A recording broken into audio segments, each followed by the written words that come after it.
Biography of Barenziah, Volume 3, by Stern Gamboj, Imperial Scribe.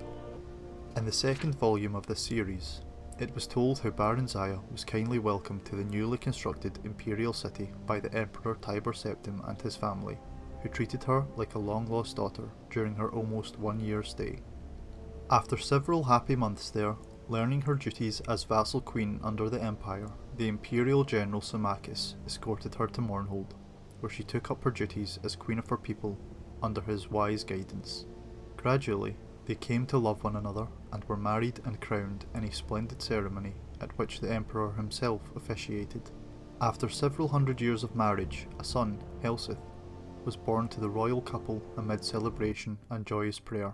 Although it was not publicly known at the time, it was shortly before this blessed event that the Staff of Chaos had been stolen from its hiding place deep in the Mournhold mines by a clever, enigmatic bard known only as the Nightingale. 8 years after Helseth's birth, Barenziah bore a daughter, Morgaya, named after Symmachus's mother, and the royal couple's joy seemed complete.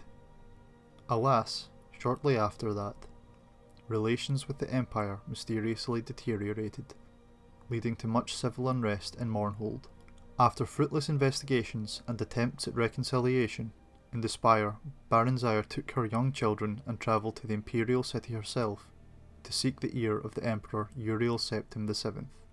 Symmachus remained in Mournhold to deal with the grumbling peasants and annoyed nobility, and do what he could to stave off an impending insurrection.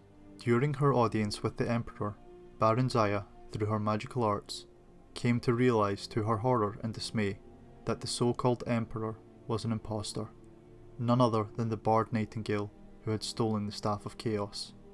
Exercising great self-control, she concealed this realisation from him. That evening, news came that Symmachus had fallen in battle with the revolting peasants of Mournhold, and that the kingdom had been taken over by rebels. Barenziah at this point did not know where to seek help, or from whom. The gods, that fateful night, were evidently looking out for her, as if in redress of her loss.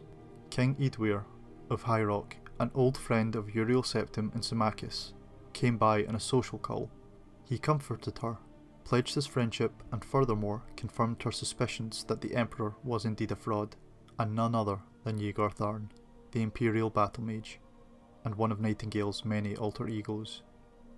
Tharn had supposedly retired into seclusion from public work and installed his assistant, Rhea Silmain, in his stead.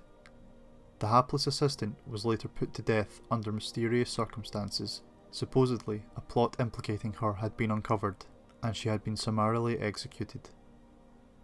However, her ghost had appeared to Eadweir in a dream and revealed to him that the true Emperor had been kidnapped by Tharn and imprisoned in an alternate dimension. Tharn had then used the Staff of Chaos to kill her when she attempted to warn the Elder Council of his nefarious plot. Together, Eadweir and Barenziah plotted to gain the false Emperor's confidence. Meanwhile, another friend of Rhea's, known only as the Champion, who apparently possessed great, albeit then untapped potential, was incarcerated at the Imperial dungeons. However, she had access to his dreams, and she told him to bide his time until she could devise a plan that would effect his escape. Then he could begin on his mission to unmask the impostor. Barenziah continued to charm and eventually befriended the Erstach Emperor.